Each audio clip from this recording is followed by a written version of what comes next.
څنګه اوبه نشته کوزه نه اړې دوی اوبه وي ها اوس کور چېرې دی هغه کې دی اوبه وړئ تاسو بیا به رسو د کلي تاسو کلي څه راوړه څه راوړه تاسو ته پوسه ودرېږه تاسو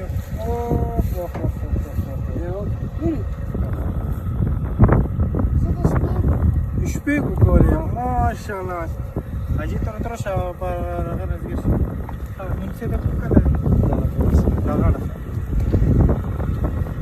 اول خپل څومره د ډپارټمنټ ملګري دی بالخصوص د خپل علاقې مینې ته وایي مینې ته موږ د زړه نه یو اپیل کوو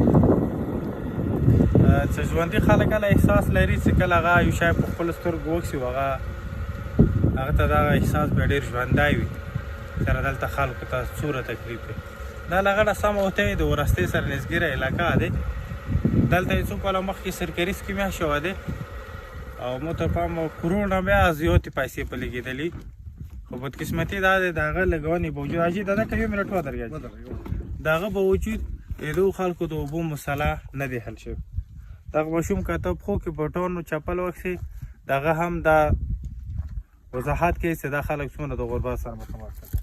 وایي دا ماما کې که ته پښې لاسونه وکړي یا نور سره د حال وکړي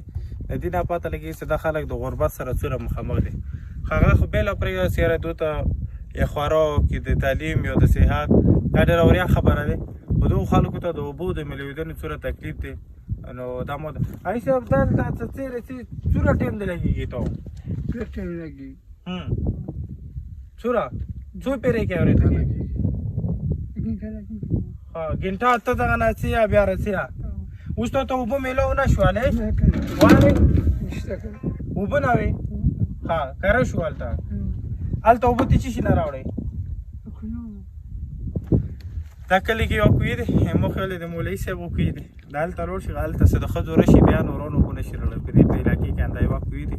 هغه که بجلي وي وچلېږي که بجلي نه وي نه کله کله